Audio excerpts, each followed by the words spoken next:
Preparing to stream. Ayan. Ay, napindot ko yung live meeting.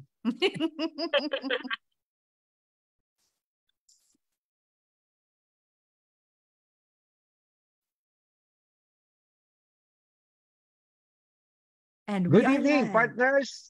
Ayan, Good- good evening, partners. Good evening. Isang makasaysayang gabi, dapagkat nakita niyo naman po ang background ni Cher, no? Christmas in September. Ayan. Yes. At syempre kasama rin natin ngayong gabi ang ating regular co-host din, no? Si Chris Guillermo Yap. Magandang gabi sa iyo, Chris. Nasa Davao City si Chris, no? At si Cher naman ay nasa Kuala Lumpur ulit, no? Balik lang galing Vietnam. At ako naman ay nasa Davao rin. Ayan, Yan. Davao City rin.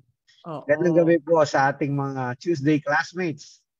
Yan. So, magtanungan muna tayo kung umuulan ba dyan sa KL. Umuulan. Yes.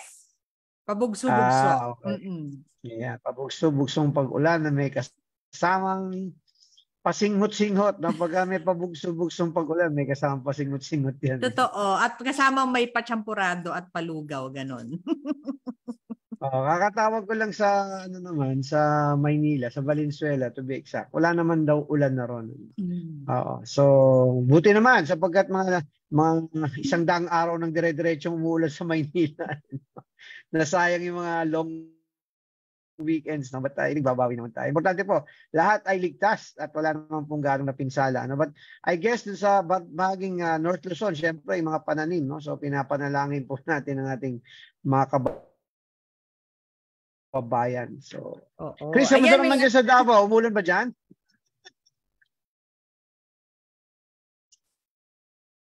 Wala si Chris yata. Ayun. Actually, meron nang magbabati. Nagbumabati na si Boris Pido. Good evening, Coach. Ang init, girl. Medyo na-shock nga ako. Ayan, may lag. Dahil nasa kabilang kwarto si Chris. Ano, Chris? Kamusta ang weather dyan sa Davao? Naku, hindi tayo yata naririnig ni Chris share, no? Sige. Mainit, ayan. Coach. Parang topic natin tonight. Ayan. So, medyo may technical difficulty, share, o can you hear me clearly? We can hear, may slight different, slight delay. Sige. Tuloy natin muna yung batian, Michelle, habang nagre-reconnect si Chris sa kanyang Wi-Fi signal. So kanina nga bumabati na si Chess at saka si Boris Pido sa ating pag-good evening. Naku, kilala ko yan si Chess. Oo. Ayan, I'm back. Ayan, oo. Ang hirap ng signal din kasi rito, syempre yan yung challenges pag nag-hotel ka, hindi mo alam kung gaano kalakas ang internet connection. Oo. Bakit nga naman ba mga partners ay nasa Davao? What's up in Davao? Ayan. So kami po ay magbubukas ng Buffalo Wings and Things, no? Bukas, no? Comeback ng Buffalo sa Davao kasi of course during the pandemic we had to shut down yung aming tindahan sa G-Mall. So right now tomorrow we're going to open in the third level of SM City Lanang. Ayan. So, excited ng lahat sa pag-open. Siyempre yung opening magkahalong pagod at excitement, diba? Correct. Nakaka-excite, diba? Lalo na yung kung nasaan tayo sa SM Lanang, kitang-kita yung store. Yung nakita ko yung store pag akyat namin ng escalator, talagang nakakatuwa na lahat ng preparation ng team, diba? Ito na yung fruition. Yan. So ngayong gabi, ang ating pong topic ay ang dami pong nag-request ng pagpapatuloy ng episode natin 2 weeks ago. We had to take a break para last week, no? We apologize because of course we have to give way. May nagpaalala lang sa akin kasi Chris, we were supposed to go on live, naka-ready na ako. Then may nagpaalala na yun nga, no, there's a live telecast ng Gilas. I thought it was a delayed telecast. So okay lang sana. But it was a live telecast of the Gilas game. So of course, we have to support our national team. no? And we have to give way, no, para hindi naman mahati yung attention ng ating mga Tuesday classmates, no? So napapanood mo ba, Share, from KL yung FIBA World Cup? Ano siya, panaka-naka. So parang highlights lang. Okay. So more of on the internet, not so much on TV, di ba?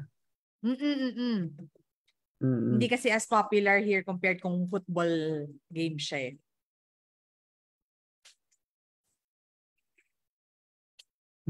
So kagabi nga pala, nagbabati sa inyo, no, mula dito sa Pilipinas, umuwi yung kaibigan na si Migo Freiko. No? Yes, oo nga. Binabati natin yung kanyang ama, si Mr. Dennis Freiko, ng happy 60th birthday. Ayan. So welcome to dual citizenship. Sabi nung father kahapon, welcome to dual citizenship. Napaisip pa ako kung dual citizenship. Sige, dahil marami tayo i-discuss ngayong gabi, pwede na natin simulan yung top 3 takeaways from last episode para meron tayong continuity at konteksto kung ba't kinakailangan ng part 2 na itong ating episode. Go ahead, please. Yan. So, ang top 3 takeaways natin, number 1, being an entrepreneur really begins early, di ba? Whether it's fostered through your environment, the network that you keep, or kung ano talaga yung kinalakihan natin, or even minsan, di ba, nagiging innate siya pag nakikita natin doon sa mga tao that are around us, or yung parents natin, di ba? Even it begins at home. So, yun yung first takeaway ko. And then number 2, di ba? Preparation is key when you want to be an entrepreneur. And in preparation nito, hindi lang to yung technical skill set natin, di ba? Dapat we also have yung 5 values that cannot be given to you. Yung attitude of gratitude, motivation, discipline, di ba? Commitment to excellence, and accountability. So early on, we invest sa sarili natin, di ba? Invest in people that you surround yourself with. You invest in environments that you want to be in, di ba? Yung pagiging ready natin sa heart set, di ba? Yung mindset, soul set, and even yung physical set. And last but not the least, and I think this is the most important, yung pagkakaroon ng entrepreneurial mindset, it really has to be anchored on a strong why. Bakit mo ba gusto talaga? Ano yung purpose mo that you want to achieve? Or ano yung purpose mo why you want to become an entrepreneur? Yan. Kaya biglang nagkaroon ng demand for part 2 kasi nga, hindi natin na-cover yung mga detalye, but even so, no, ang dami ng kagad na magandang feedback ay nagpapasalamat ako sa mga nagpadala ng magandang feedback at sa mga nag-request ng part 2, no, nung episode. So, sige. Ayan. So, patuloy ng ating episode. Fire away with your Miss Universe level questions. Yes, so umpisahan ko na. Pero first things first, of course, ang ating favorite sa Down Under, Nag-Good Day Mates from Donald Tenorio and Ogie Del Rosario. Yes, and go coach. From New Zealand naman yan, si paring Ogie Del Rosario. Saka si Miss Anya. At syempre, yung kaibigan nating nasa New Zealand na rin, si R.R. Gallego. Magandang gabi sa inyo lahat. Ayan, maraming salamat for viewing kahit late na doon, di ba? Ahead siya for 2 to 3 hours. Ayun, umpisahan na natin. So, ang lalim nung foundation natin from last episode, halukayin pa natin further pagdating dun sa pagkakahimay-himay. So, ano naman yung steps that you personally take when deciding on calculated risks as an entrepreneur? Yan na ang exciting part. Well, yung calculated risk, magandang nababanggit yung ganong kataga sapagkat by itself it's already a meaningful term, no? Now, when you talk about calculated risk, no? Number 1, you're recognizing that there's always going to be risk in decision making pagdating sa negosyo. And then secondly, that it can be a calculated risk, no? Hindi na pwedeng blindly you go into and bahala na, no? So personally, very simple yung guidelines ko, no? Number 1 is that you analyze the data, no? Importante 'yan, no? Whether you're starting up or you're already have an ongoing business, you always have to analyze the data or do number crunching, pencil pushing, kung ano man yung gusto mong itawag doon. But you have to always assess the metrics, no, yung resulta, no, yung mga numero. Ngayon, kung wala ka pang negosyo, you can benchmark, no, sa ibang mga napaka-available na ng research ngayon, eh. Ang importante diyan is that you don't you don't take for granted yung mga numero, no? But numbers by itself, no, hindi siya enough, no? You have to partner it with experience, no? Yan yung importanteng aspeto na maraming lumalaktaw. No, maraming gusto trial and error, di ba? So, tumataas lalo yung Chris? Tumataas lalo yung risk factor, no? Yung pagiging risky kasi imbis na magkaroon ka ng pag-consider dun sa mga karanasan, not necessarily your own, i-highlight yun, ha? Not necessarily your own, it can be feedback from other people, it can be from your mentors or collaborators, it can be from customers, no? It can be through research, no? Other people's experiences. Ang dami nang nagdo-document ngayon sa internet niyan, no? Ang daming resources, so there's no excuse. So, the reason why you have to balance, no? And I call it siguro balancing na lang para mas madaling i-visualize, no? To balance the numbers, the analysis of numbers with actual feedback from experience is that you have to validate the numbers dun sa actual experience, no, ng mga nagnegosyo. Kasi hindi lahat makikita mo sa numero. So I think if you do both analyze the numbers and get feedback from experience, your own and more importantly other people's experiences, then you will be able to develop insights, no? Hindi siya opinion pagka puro lang, di ba? Opinion 'yon pag puro experiences lang ng iba, no, o experiences mo lang. And then pag puro numero naman, hindi naman pwede, ang tawag doon masyadong desktop analytics, no? Minsan paralysis by analysis ang mangyayari sa'yo, or mabablindside ka, itong kahulugan ng numero pero hindi mo na nababalidate through yung actual observation. So yun ang dalawang kailangan. So if you have insights, no, well-developed insights, then you can make better decisions. I'm not saying the best decision, no, you learn through the process, but at least, no, it is a better decision than just going in blindly with just experiences or just numbers, no. Pag pinagsama mo yung dalawa, kasi ang importante yung recognition that insights are very much different from opinions, no? Kasi meron magsasabi sa'yo na, hindi, ang pananaw ko dyan, ganito. Iba yung pananaw dun sa validated, no? Kasi pera yung ilalabas mo dyan, no? Hindi lang pera, no?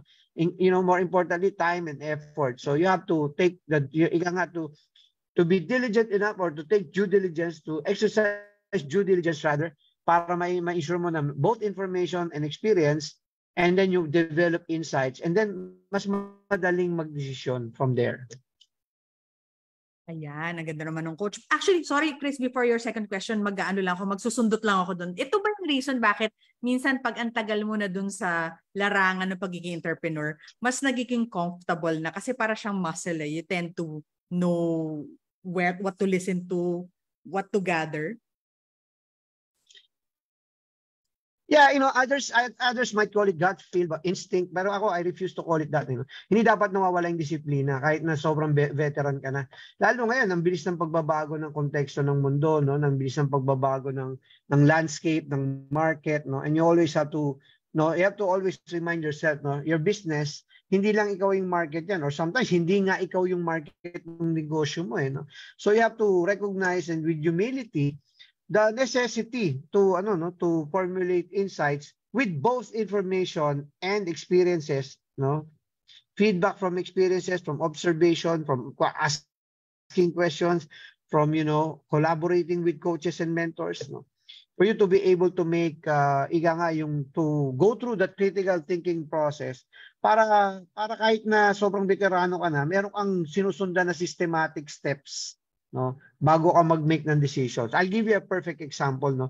Even the most veteran entrepreneurs, no, they will still have parameters, no, or standards sa tinatawag, no, criteria, no, whatever you might call it. Ang pinaka-prominent diyan yung mga tipong whenever they do analysis of sales, no, hindi nila nagja-jump into knee-jerk reaction or conclusion na ito numero, ito kagad ang ibig sabihin niya, no? Ang magagaling ng mga leaders and entrepreneurs, magaling magtanong magtanong yan, no? Mag-formulate ng mga questions, di ba? Sabi nga ni John Maxwell, di ba? Great leaders ask great questions, di ba? Yung pagtatanong, no? To validate, no? Validation is very important, no? Yung analysis without validation is I think dangerous, no? So to answer your question, I think walang exception. kahit na matagal ka na, no, you have to recognize na hindi pwedeng madaliin. But there are instances na alam mo na may pattern recognition, but it won't do you any harm to validate. Kasi ako ang pananaw ko ron sa validation, it's also a form of coaching. If you always feed your employees with the answers already, spoon feeding or much worse, no, breastfeeding ka na halos, no, hindi na sila kumikilos, and you're making statements, you're giving instructions, then walang development na nangyayari. So it's a combination actually of but letting them going through the process of the systematic process and the discipline process of analyzing data and reviewing all the feedback, no, yung disiplina na di-develop natin. Yon. Actually, coach, na-mention mo yung coaching, 'di ba? Yung asking the right questions, 'di ba? Yung knowing the whys. And I'm actually curious, how has yung investing in mentorship shaped you, and yung continuous learning then, not just mentorship but continuous learning, shape your personal development as an entrepreneur?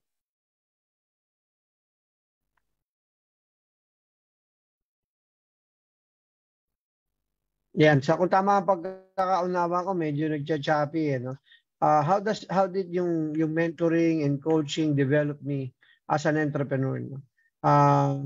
Siguro babanggitin ko yung recent na pinapakinggan kong podcast with si Daniel Pink, no?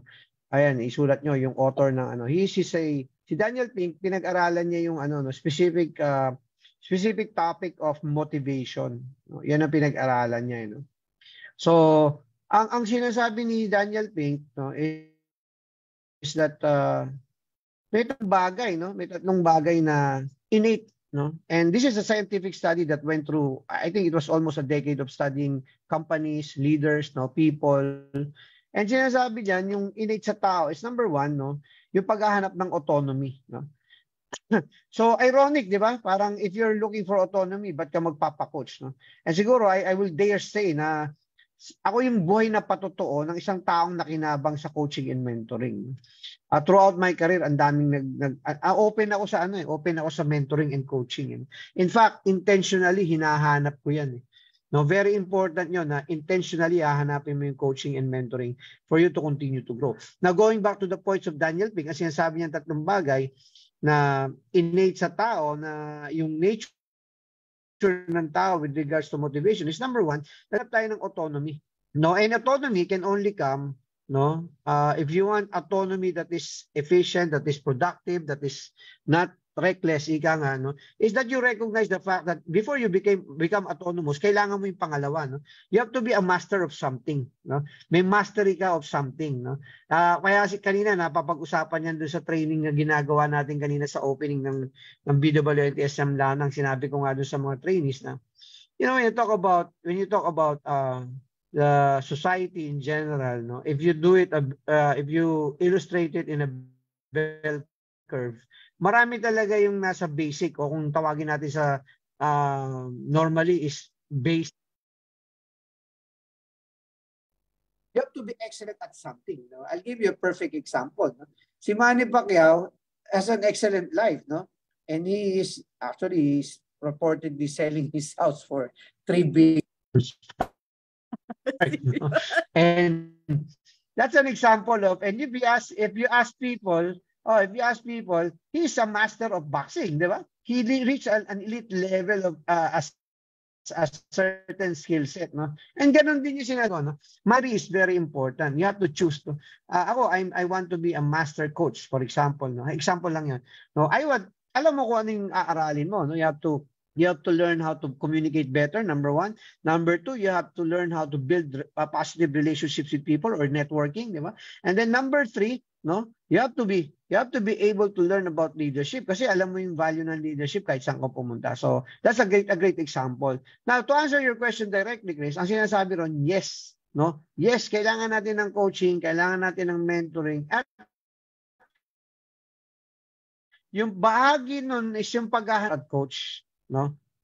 Which is a process by itself. Magandang kwento yan kasi hindi naman lahat ng ginagawa ng mentor mo or coach mo, i-absorb mo, values that you believe in. Number 2, depende sa value na gusto mong i-create sa society, no?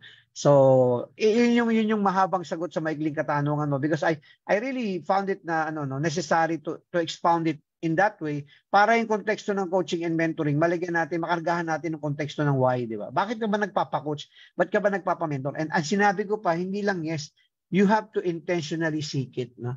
Hindi yan lalapit sa'yo. Kailangan. And willing ka dapat magbayad, no? Hindi ng pera, kundi magserbisyo ka, no? Hindi pwedeng puro kabig, puro hingi, no? Hindi pwedeng puro penging coaching, penging mentoring. You have to serve, no? Para mutually beneficial yung relationship. Ayun. Actually, ang dami na na-excite, ang dami nang nakikinig sa atin na nagbumabati na rin, especially pagdating dun sa kay Eden Papa de la Vega. And, si Eden de la Vega. Meron akong gustong batiin na nag-hello sa ating lahat, pero siya, Chinese character siya. So sorry, hindi pa ako baka yan. Baka si Marjorie Liwag. Baka si Marjorie. Yun. And then si Obit de Leon. Okay. Gusto ko siya batiin kasi sabi niya, good evening, coach, and your pretty partners. Salamat. Yan. Kamag-anak ko yan, magaling din magsalita. No? Ayun, oo. But talagang isa-shout out ka dahil sinabi mong pretty kami. So, ayun. So, yung second point on ating mentorship at ang ating coaching. So, third point naman natin is yung ano yung critical skills to develop. Ito importante.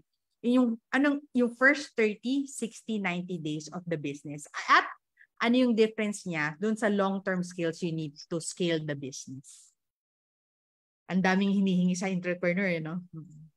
Well, alam mo, sa totoo lang, I've encountered, unfortunately and fortunately, at the same time, no, marami kong na-encounter na, syempre, at this point in time, no, with of course, the Resto Coach and share my experience, no, and my work, the nature of my work, no, I encounter people.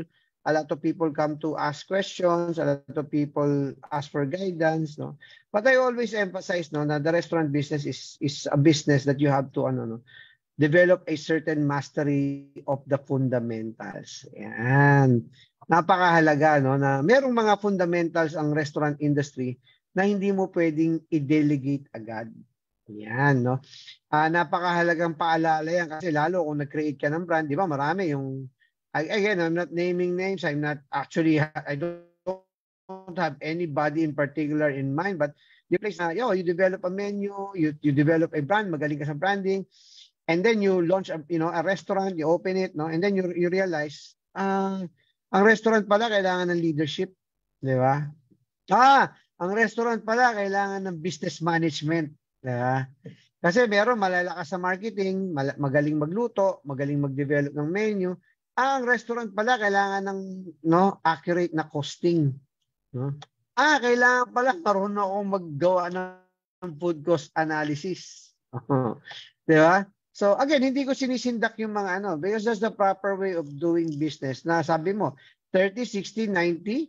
Ako yung 30, 60, 90, let's put it in the context of the three fundamentals that you have to embrace, no, if you want to open a restaurant business. Number 1, it's that you have to lead people, no. Hindi yan mawawala, no. You have to lead people. So you need to develop your leadership skills. 'Di ba? Sabi nga natin, ang reference natin para diyan is yung pinaka simple, pinakamadaling intindihin, pinakamadaling embrace kung talagang seryoso ka is John Maxwell's 5 levels of leadership, 'di ba? Number 2, diba? Ang sinasabi, when you lead people, bakit nauna yung leading people? Because yun yung reality, no? Yun yung reality na even when you collaborate with suppliers, when you start hiring people, recruiting people, no? Involved dyan yung leading people. Number 2 is you have to develop and promote a brand, no?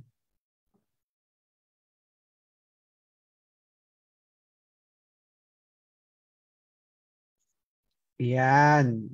And then number 3, syempre, dito yung mga brand experts kasama ko, they would be able to elaborate more on that, no? But on number 3, you have to manage a business, no?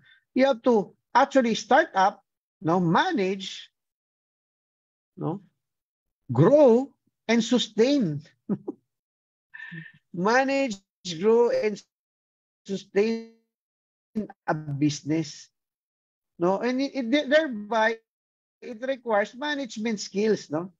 Tama? Ngayon, itong magandang balita, hindi naman lahat yan ikaw ang gagawa, di ba? Lalo kung magaling ka dun sa number 1, yung leading people. Kung magaling ka sa leading people, magaling ka rin mag-collaborate kasi you know how to work with people.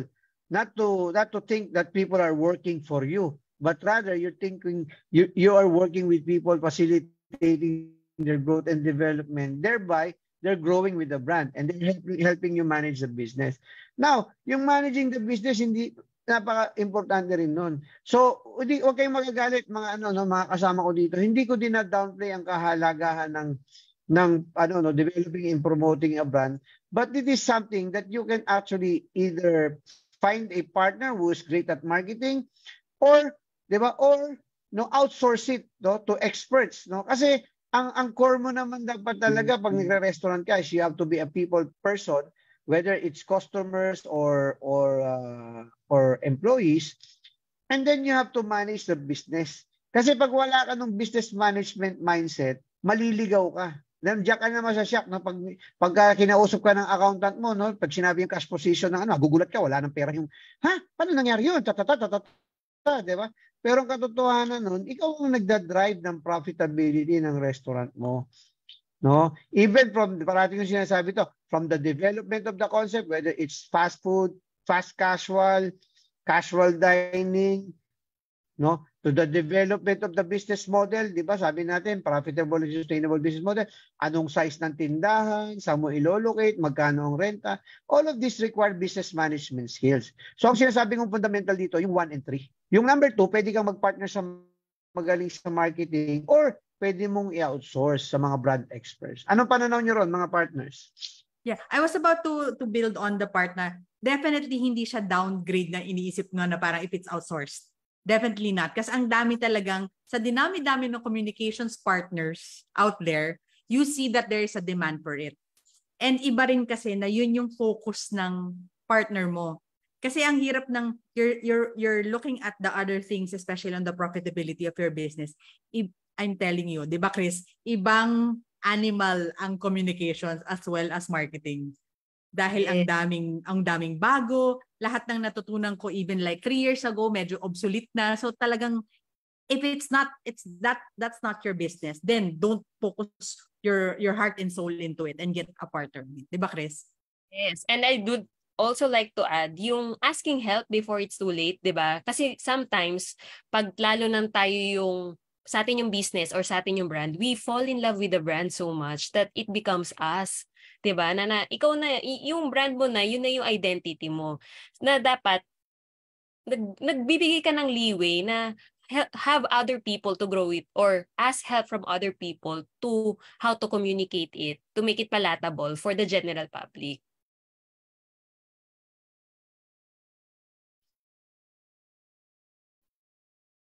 Ayun. Agree, no? And ako, babanggitin ko lang, no, na a lot of people, no, and again, I don't want to sound like I'm self-righteous or napansin ko lang, no, and I'd like to share this para meron ding cautionary na tale, ika nga, di ba? Alam mo, sa 3 bagay na nabanggit ko, kung wala sa'yo yung 1 and 3, huwag ka muna magsimula. Kasi a lot of people who are great in brand development, but they lack, no, the fundamentals of managing a restaurant, mas malaki yung chance na mag-fail. Kasi importante talaga yung number 3 at saka yung number 1. No? Napakahalaga ng 1 and 3. No? Leading people and then managing the business. Outsource it. You can delegate it to somebody who's going to be better. Kasi may bias din yan. Sometimes if it's your own brand, sabi nga ni Chris, no, marami kang biases na baka makasama pa sa sa thinking mo na yung mindset mo about yung customer feedback or yung market analysis mo, no, yung market evaluation mo, no. Ito, bibigyan ko kayo ng excerpt. Maganda to, no. Kaya I don't know if I'm being seen sa pardon me kung wala akong video, but I find na itong mga exchanges, no, minsan may mga text messages ako na magandang exchanges on no, how I feel about the fundamentals of the business, 'di ba? Na No, especially if you have partners or if you have shareholders, no, hindi ba pwedeng skip mo yung number 3. No, hindi pwedeng develop ko na yung menu, na-open ko na yung restaurant, o pahanapan ka na, ano ang profitability natin, di ba? So I'll give you an excerpt from a conversation without naming the participants in the conversation because this is very important. No? Sabi ko dito, no, it's a real conversation. No? Be experts in costing, no, and other systems that are fundamental to developing a profitable and sustainable business model. Having a brand that has a small loyal following or even a big loyal following is not enough. The 3 legs of a successful and sustainable brand are signature dish or dishes, signature experience, profitable, scalable, and sustainable business model.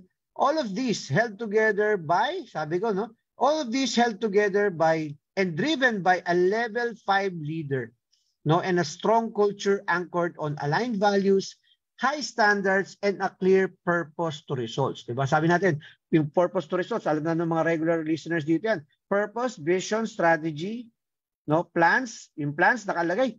People plan, brand plan, business plan, diba? And then saka lang tayo tutuloy dun, systems. Kasi pag hindi walang sistema, yung mahirap execute yung 4 na yun kung wala yung sistema. So again, idadagdag ko rin sa conversation natin, mga kapatid, yung sistema. Yung kahalagahan ng pagkakaroon ng sistema. I think yun yung nagse-separate dun sa mga nagiging scalable o hindi, nag-grow o hindi. So sorry ang haba ng sagot ko, pero I just wanted to emphasize that kasi dyan maraming natatalisod eh.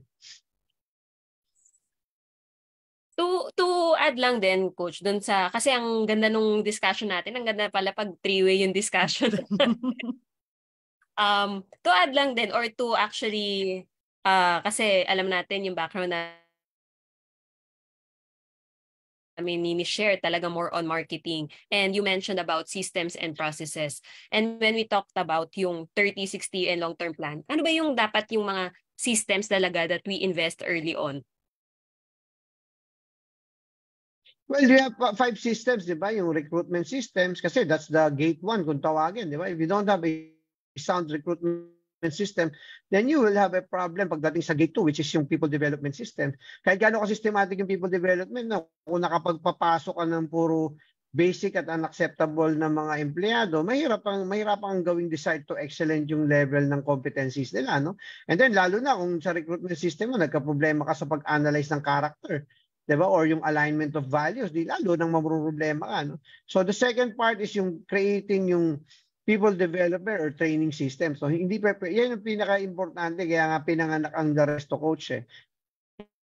Kaya pinanganak ang Coach and Share because that's actually the one that we want to contribute, no? Yung systematic, no, na pag-aaral ng mga tao tungkol sa pagnenegosyo sa restaurant, no? Resto negosyo ika nga. And then number 3, saka pa lang tayo pupunta rin sa operational systems, no? Andyan yung mga high impact leadership disciplines ng mga manager, yung paniniwala na there should be a manager in charge for every shift, no, yung mga fundamentals ng bawat shift, yung mga inventory systems, no, recipes and build cards, di ba, yung line check, no, and all of these powerful systems that if you implement and execute with discipline will deliver the right results for your business.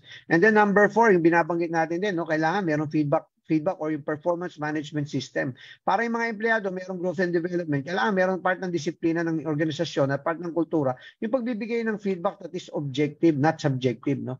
Na alam ng tao na paano sila sinusukat yung performance nila. Hindi by subjective questions, no, but rather may mga malilinaw na metrics and deliverables.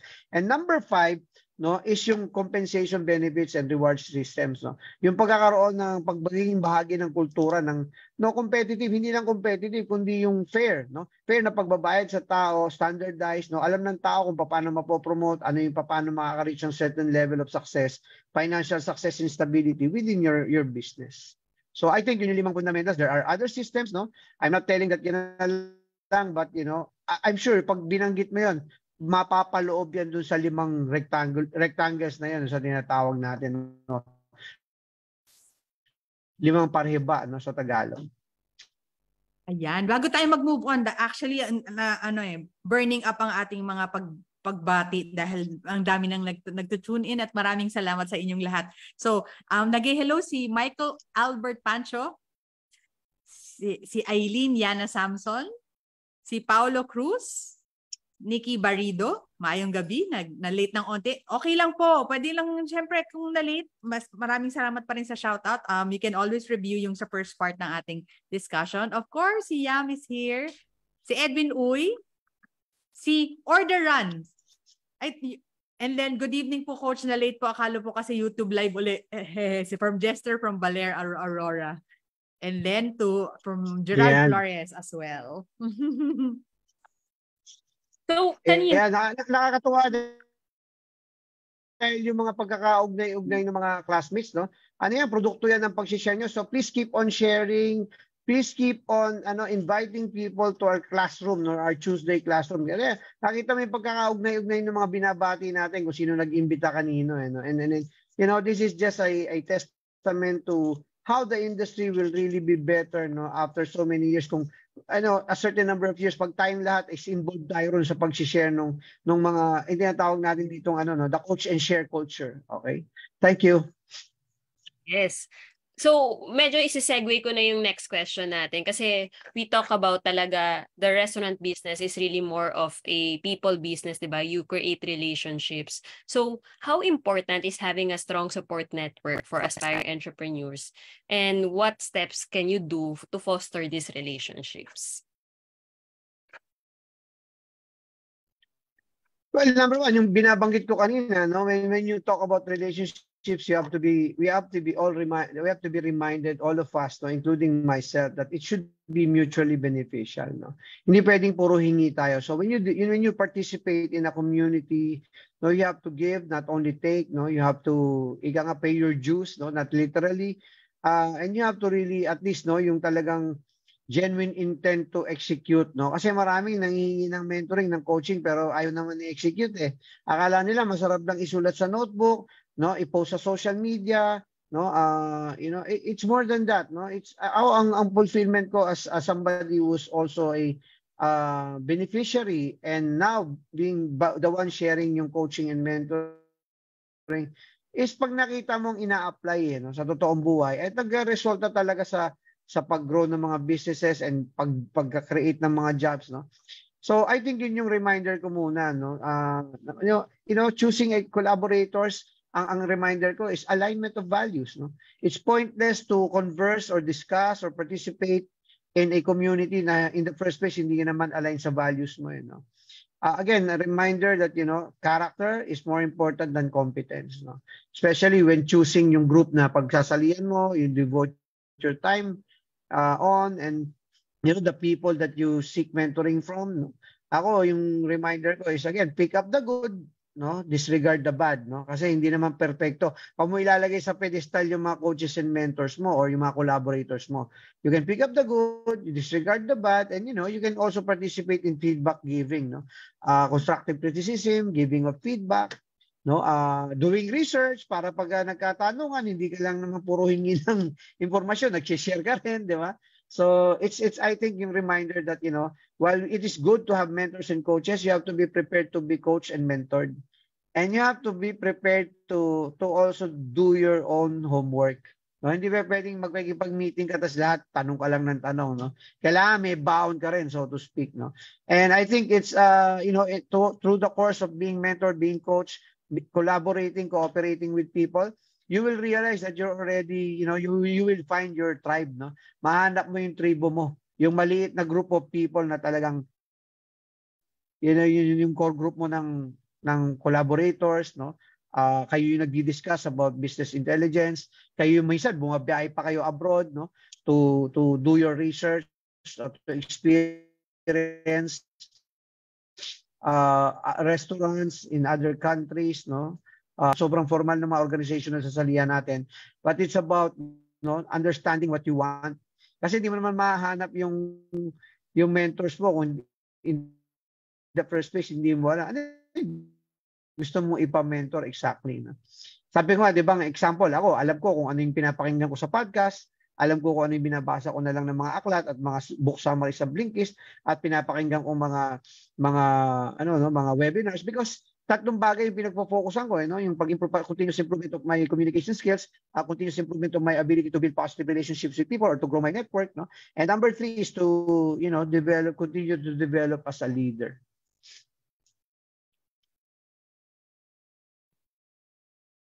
Very intentional talaga as you mentioned, Coach. Kasi when you mentioned, diba, parang lahat naman tayo, ang dami natin gustong malaman. Pero what you mentioned that I find very valuable is you are intentional in your 3 points. Because if you're not, there's just too much out there. Totoo yun. Saka, it's sabi nga, hindi ka naman pwedeng mag-mastery ng maraming bagay. Kaya nga mastery, di ba? Find your purpose, find your passion, and then, find your strengths. Develop your strengths rather, no? So, mas madaling yun eh. And I think yung P2R share, Chris, yun yung nakatulong sa akin. Kasi hindi ako pwedeng sabog yung thought process. Ang pag nag-isip ako, medyo structured. Purpose, okay, ano purpose ko? Saan ako pupunta? Why yung purpose eh? And then where? Saan ako pupunta? Alam ko na yung purpose ko. Saan ako pupunta para ma-achieve yung purpose na yun?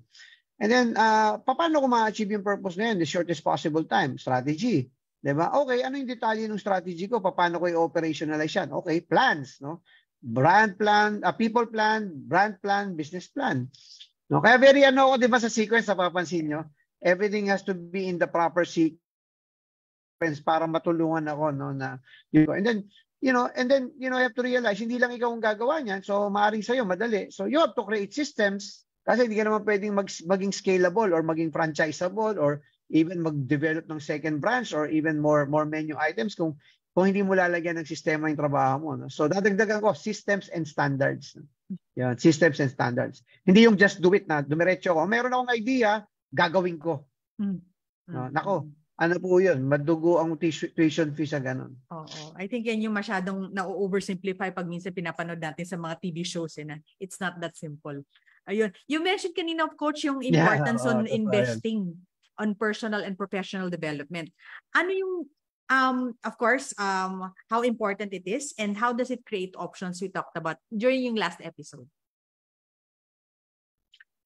Well, magkaugnay. Binanggit mo na yung operative board, yung second part of it, no? Paniniwala ko na i-share ko rin sa iba, no? Yung prinsipyo ng time and options. No?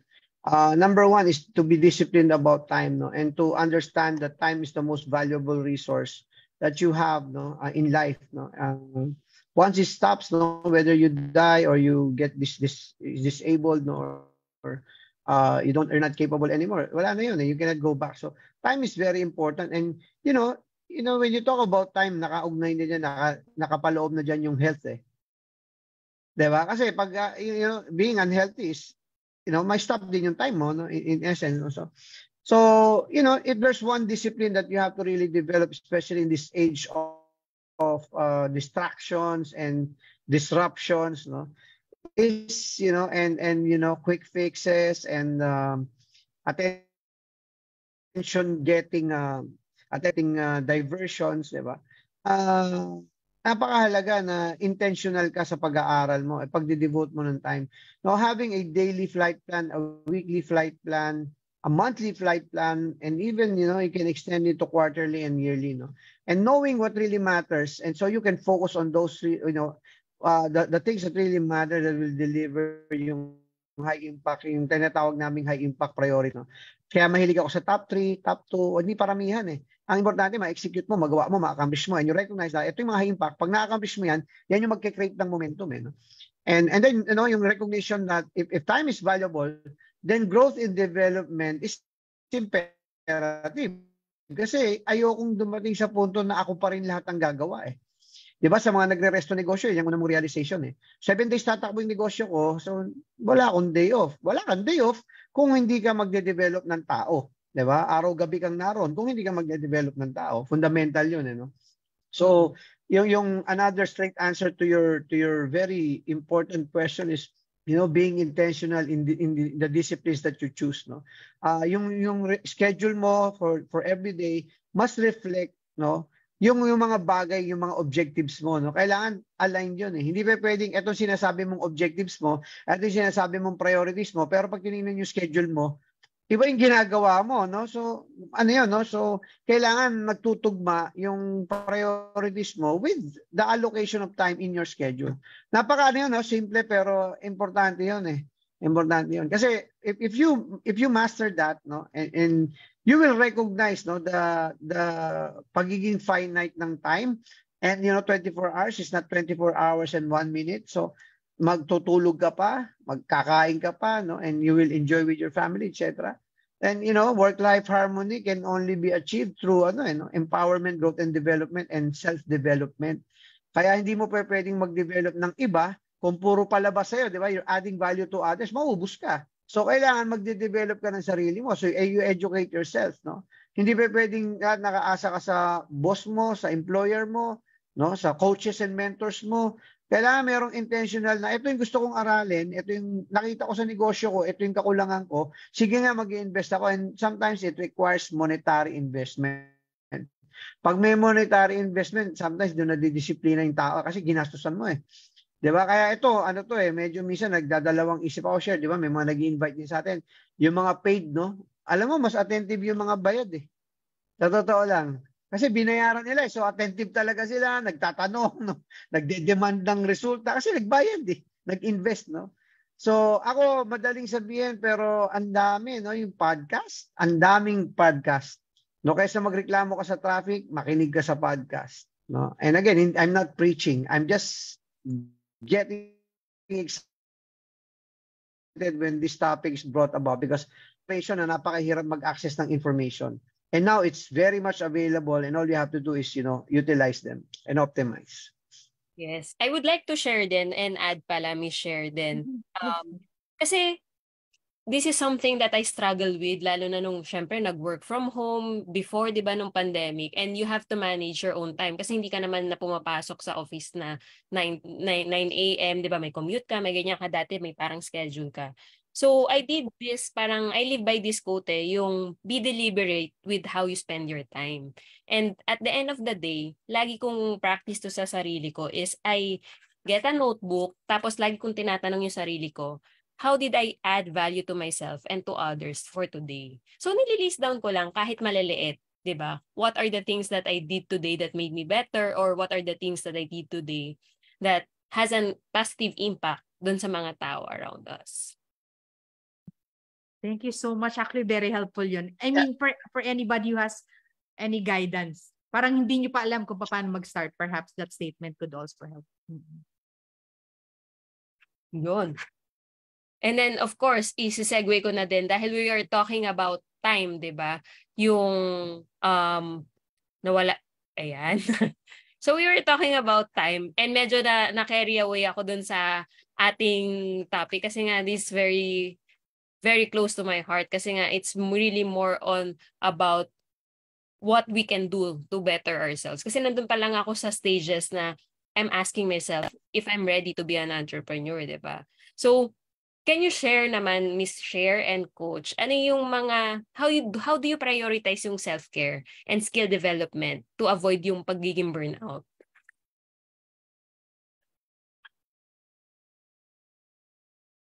Ikaw muna, Share. Yeah. On my end, I think ang nagbe-build up ako dun sa first things first. Yung burnout kasi, sobrang dami, di ba? Parang ibig sabihin, you're overstimulated. But if you're clear and deliberate and intentional on what you want to pick up, then it will crystallize na, okay, these are the important things. And it should not be different from I take care of myself and then I add something to what I can do kasi pwedeng magsama yun eh. So again, it's not a balance. We don't say work-life balance kasi ibig sabihin, pag may nag-tip, ibig sabihin, may mag-give. So again, it's about harmony and it's about being intentional. So how to prioritize? Of course, on time. Kasi yun yung maging finite. Pagdating natin dun sa mga resources natin. What time will allow? And on the 80-20 Pareto principle, dun tayo sa yung bibigyan natin ng effort will provide the high impact that coach has identified. Identify those. Then from there, malalaman nyo parang, ay, ang dami ko palang pwedeng magawa dito sa oras na to when I skim down the things that don't matter, that the clutter that we've always been mentioning. Diba, Coach? Yeah, mga simple reminder. I totally agree with that partner, no? Very basic. Pero ako, I subscribe to that and I'm happy that you mentioned all those things. Kanina, pinag-usapan yung 30 days, 60 days, 90 days. Alam mo, napakagandang pag-usapan nun kasi yung reconciliation, yung pagtuturing sa negosyo, everyday yan. Every shift actually. So, if you're given 30 days to produce results, that's already a blessing. But the reality is every day, no, that you're being reckoned, you're being, validated, by customers, you're being audited, whether you want to call it audit or not, by customers, by employees, and you're being evaluated. So, recognition of that, kaya to answer your question, number one sa akin, yung paglilinis, no? Paglilinis, not literally, but yung removing the clutter, no? And that's malalim yun eh. Kasi clutter meaning yung workspace mo, minimize, tanggalin yung hindi necessary, organize, clean, organize, yan parati yung saka ka lang makaka-focus pag clean and organize. Even when I approach yung the restaurant openings or when I visit restaurants, yun ang una kong tinitingnan, cleanliness and organization. Kasi you cannot claim to be good in, and discipline and execution kung hindi malinis at organize yung workspace. And number 3 is to always analyze, before you plan. Kasi minsan tumatalon tayo sa pagpaplano, sulat lang tayo ng sulat ng to-do. Analyze muna. Is there, if it's too difficult, you're doing it wrong. So is there a more efficient way of doing things? Is, within your team, within the business, meron ba, sino ba yung mga unacceptable, sino yung basic, sino yung desired, sino yung excellent. So, you don't treat people equally, you treat them equitably, and that will give you an idea of how you can become more strategic. Yan ang importante, yung alignment of the plans to the strategy. When you analyze, you formulate a strategy, then you execute with discipline. Kasi hindi mo mapapatunayan yung kanina, ang ganda ng argumento, di ba? Yung tungkol sa pagbibuild ng restaurant, simple lang naman yung tanong doon eh. Merong design, Sinunod mo ba yung design? Kasi kung hindi sinunod yung design, wala tayong pinag-usapan.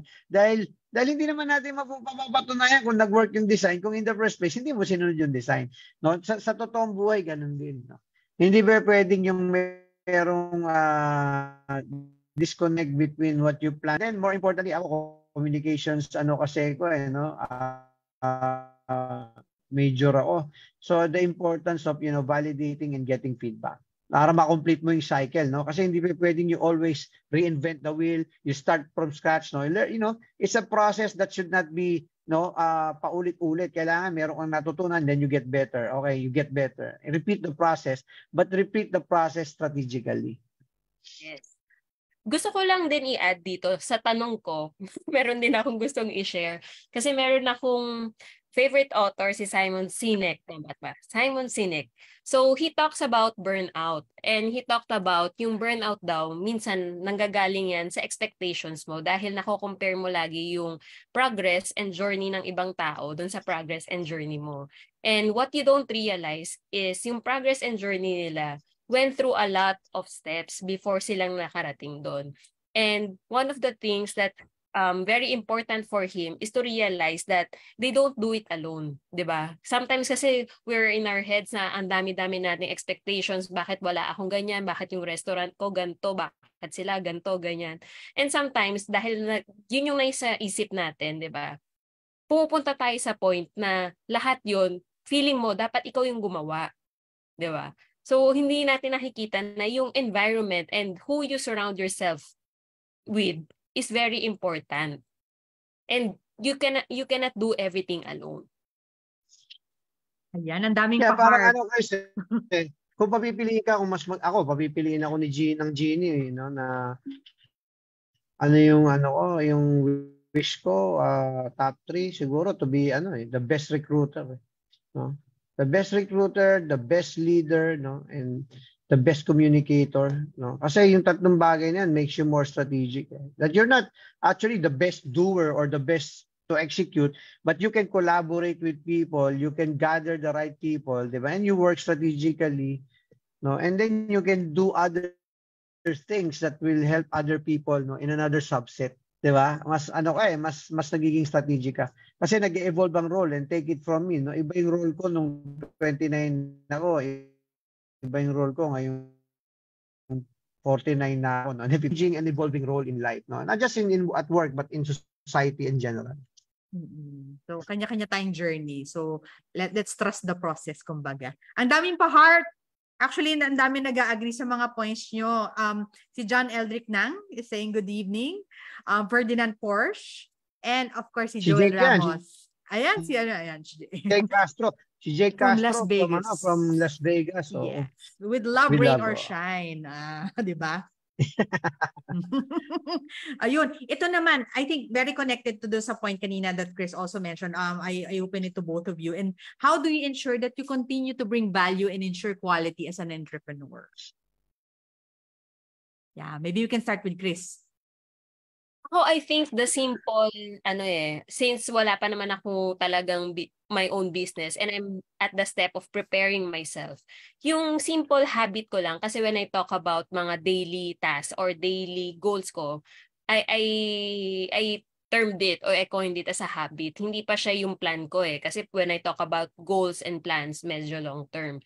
So yung daily habit ko lang of having parang may task dapat ako or may activity ako na ginagawa every day for myself and outwards to others. And that's, I think, how I continue to bring in value. Kasi alam ko kung ano yung destination ko. Alam ko kung ano yung purpose ko. Ano ba yung gusto kong marating. And everything that I do is deliberate towards that purpose. So to clarify the question is, how do we continue to add value? And what was the second part of the question? So your add value and ensure quality as an entrepreneur. Okay, ensure quality. Magkaiba rin kasi yung yung requirements, no. Adding value, as I mentioned earlier, is adding value to yourself so you can continue to add value to others. Kasi if it stops, no, pag hindi ka na nag-aaral, hindi ka na natututo, hindi mo na recognize that while you are a coach, you're supposed to be coach also, no, not only in your field of expertise but more especially do sa mga hindi mo expertise, no, so that you become more well-rounded, no, mas maganda yung mga decision making mo kasi alam mo as a leader of a business, marami nakasalalay sa mga decision mo. So it's continuous education, intentional, sabi nga natin, in word for the day, intentional, no? Kasi sabi nga natin, leading yourself means that you are intentional. Leading yourself before you can lead others. Yung second question, paborito ko yan, because quality, no? Quality should never be subjective, Ayan. Controversial yan. Kasi, di ba, parang hindi yan beauty that is in the eye of the beholder, no? Ang quality kasi, merong standards talaga yan na dapat siniset, no? And actually, arguably, no, and a lot of people will most probably shake their head or maybe even dare me to a debate, no? Pag sinabi ko to. Actually, even yung success ng mga bansa, ng mga kultura, no? Diyan nakasalala yan, Kung paano, anong definition ng isang grupo, organisasyon, and in this case, an entrepreneur, no? Ano yung gusto niyang iset na quality standard para sa negosyong itinatayo niya? Kasi pwede namang mababa, Tama? Pero ang reminder ko lang parati, ang masusunod parati ay ang quality standards ng customers. Tama? Whether you like it or not, no? Kahit i-define mo pa ng mababa yung quality standard mo, eventually you will realize that the success of your business is having quality standards that are higher than your customers' quality standards. No?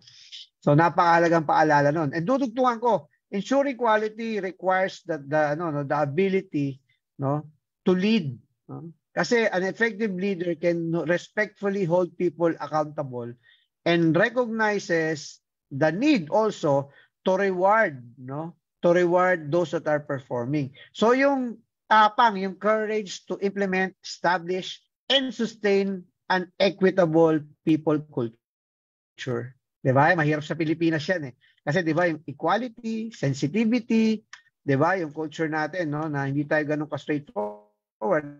But ako, natuklasan ko, no, for us to move forward faster, more efficient, and to, more importantly, no, to reward the right people. No, you have to have the courage to lead and calibrate it, no, pataas. Every year, inataas mo yung standard, tinataas mo. Para yung nadi-deliver na value, no, na value nung negosyo mo to the customers, tumataas din ng tumataas. Kasi ano yan, directly proportional yan eh. Pag bumaba ang quality, no, bababa yung value. Diba? Kahit bawasan mo pa yung price niyan. Hindi naman porke binawasan ko na yung price, okay na yung quality na yan. Ha? Hindi naman pwede yun. Eh, no? And hindi lang yun para sa external customers, lalong-lalo sa internal customers. No? So establish your quality standards clearly within the organization and, you know, make the parameter that ang goal is to exceed that standard, not just to meet the standard, di ba? Kanina pinag-usapan natin yan, Chris, during the training, di ba, sa mga taga Davao Lanang. Sabi natin, di ba, hospitality is the difference maker. Because service is basic eh. Everyone is supposed to get, you know, every customer should be able to get service given yan eh. But when you deliver hospitality, that means that you're setting the bar higher. I will not just serve you, no, I will make you happy. I will not just serve your family with food. I will also make your experience memorable. Ano yun? No? Nanggagaling sa puso yun. So, yung pagsiset ng ganong standard, yun yung mga simpleng example of how you not just ensure quality, but you sustain a culture that is a, you know, that has a high commitment to excellence. Yan. Ang bilis ng oras natin, 9:26 na pala, 9:27. Ang ganda ng ating discussion, di ba?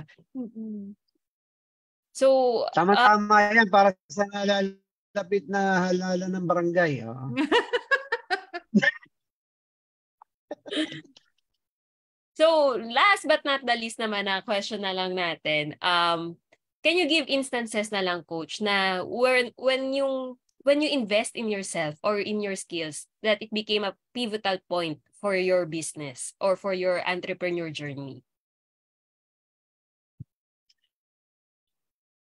Ako can claim credit for it eh. Mabait ang Diyos sa akin eh. Journey to, as a lot of people know my story, to train in the States, no, that was a game changer for me. My life experiences, no, the people who, you know, were part of my life, whether family or friends, no, yung circle ko na, you know, may mga namamatay, may mga dumarating, may mga nadadagdag, may nawawala, no. All of these are ano, no. Ako ang tip ko lang is to absorb, no. Absorb the experience and squeeze it for juice. No? Squeeze it for juice. Lahat ng karanasan sa buhay, kala natin madilim, maliwanag, no? Merong ano yan eh, may mapupulo tayo, no? And siguro yung turning point sa akin ay a pinpoint, a single milestone, but siguro one of those things is yung pag-fail ko sa business, no? Yung unang try ko sa pag-business, nag-fail ako. Malaki tuition fee para sa akin, no? But you know, it taught me valuable lessons, no? Ako na-associate ko parati yung mga turning point sa buhay ko sa mga mentors na nakasalamuha ko eh. 'Di ba? Na-associate ko yung tao doon sa period, no? Etong period na to, natuto ko ng business development kay ganitong mentor, natuto ko sa operations, nasa ako sa operations kay Les Distain lagi, no? Sa business development kay Mr. Prieto, kay Sir Vic Gregorio, no? Natuto ko ng operational fundamentals from Kevin Crippen, no? A lot of it also yung mga kasama ko sa negosyo like si Edel Estrella, si Sunny Ong, no? And in si Sark, no, natuto ko ng mga bagong pamamaraan ng pagiging visionary, no? And marami, no? But this just goes to show you na mas mahalaga hindi yung panahon, kundi yung taong kasama mo nung panahon na yun. Kasi depende yung mangyayari sa panahon na yun kung sino yung kasama mo, eh, no? So, choose your friends, no? Sabi nga ng kaibigan nating si Ed, no, is choose your friends, choose excellence, choose happiness. Pero sa akin, napakahalaga nun eh, sa punto ng buhay ko na kung may ganitong panahon, piliin mo, lalo yung mga challenging times, piliin mo kung sino kasama mo. Kasi may mga kasama ka na lalo kayong lulubog, no? Pag lahat, parang sa sa dagat, di ba? Pag yung kasama mo lahat kayo hindi marunong lumangoy, lahat kayo lulubog, di ba? Pero pag merong kalmado, merong marunong lumangoy, merong composure, no? Despite the challenges. So, mamimili lang ng tama. Siguro yung medyo napala yung sagot ko sa tanong mo, pero yun talaga ang konteksto nun eh. It's who you are with that is important more than the period that we are going through. Pandemya, hindi ko kayo kasamang lahat. Chris, di ba? Tayo, yung team natin, di ba? Iba yung mangyayari, di ba? So, I think it's intentionally, no? Doon magbubunga yung recruitment mo, yung people development na ininvestan mo, yung building positive relationships, no? Napakahalaga na ininvestan mo before the challenge happens. Diba? Nagtanim ka ng magandang punla, ika. Ayan. Ang daming nag-connect sa inyong last few statements, Coach. Si Anwar Aligua, good evening daw. And of course, ang ating coach din is Victor Mempin. And of course, si Jerry Tan, you walk the talk, Coach, and giving salute to you. Yeah, kaibigan si Brother Jerry Tan, no? Mula sa SM Group. No? At sa leasing, no? Yan, sa mga alamat ng leasing yan, si Jerry Tan. No? So, maraming salamat po sa pakikinig. Ayan, lumipad ng 1 oras, ika nga sabi kay Chris. Before we know it, overtime na tayo. Okay, parting shot mga partners. Kanya take turns tayo of giving our final message to our viewers. Sige, ikaw muna, Michelle. Yes, maraming salamat ulit. I missed you all. Namiss ka namin. Yes, I missed you all. Ayun, ang ating importanteng part is lagi ko lang, my heart always belongs to Coach and Share pagdating sa ating mga learnings. And bear in mind, even if yung sa akin, yung mga nami-miss kong mga episodes, I watch it on Facebook, I watch it on YouTube. I suggest you do it too kasi maraming mga parts dyan na parang what's important to you now may resonate now, pero may mga parts din na parang, okay, very, very valuable siya. So just keep on listening. Yes, Chris? Habang nagchachapi, I think ang aking data, as always, a great pleasure learning everything with you, partners, and of course, ang ating mga classmates. Ang ganda ng ating diskusyon. And baka gusto ko pa ng part 3, pero baka medyo mahaba na. Pero maraming salamat. And of course, katulad ng sinasabi nga natin kanina na yung mga pinag-uusapan natin dito, yung coach and share culture natin, i-share din natin sa lahat ng kakilala natin para na-share din natin ang ating mga learnings. Yan. So, idudugtungan ko yung sinabi ni Chris bago ko sabihin yung ating resto quote, no? Show the love. Tulungan niyo po kami mag-imbita ng mas maraming kaklase para lumaki po yung ating community, no? Share, we would appreciate it if you could share the link to people, share our post to people, share the videos, no? Para po lumaki yung ating komunidad. The industry needs yung mga sinishare natin dito linggo-linggo. And syempre, no, mas maraming classmates, mas maigi para sa industriya. Ang ating pong resto quote for the week, both information and experience are necessary to develop insights that will help us make better decisions. So mga nakakilala sa akin, paborito kong ini-illustrate sa whiteboard yan. Information plus experience is equal to insights that will help us make better people, brand, and business decisions. With that, maraming salamat po mula dito sa City of Davao. And of course, nagpapasalamat tayo ngayon pa man doon sa pag-open natin ng tindahan, sa blessing to open a store tomorrow, no, sa SM City Lanang. Sa mga nasa area po, please visit us tomorrow at 6 p.m. No, meron tayong influencers hour yata, no, 2 hours with influencers and bloggers from 2 to 4, and then we will have friends and family from 4 to 6, and open tayo sa public on 6 p.m. Maraming salamat po sa mga taga-SM na sumusuporta sa atin, sa mga contractors, sa suppliers, and of course sa team BWNT, no, si Nixie, si Mark, si Ace, si Chris, no, lahat, si Architect Luis, si Architect Arnie, no, si Architect Kevin, yung mga tumulong sa atin para matayo itong tindahan to, at siyempre ating franchisee, si Sir Paul Garcia. At ang parting shot ko po, remove the clutter, focus on what really matters. Maraming salamat po. God bless po sa ating lahat.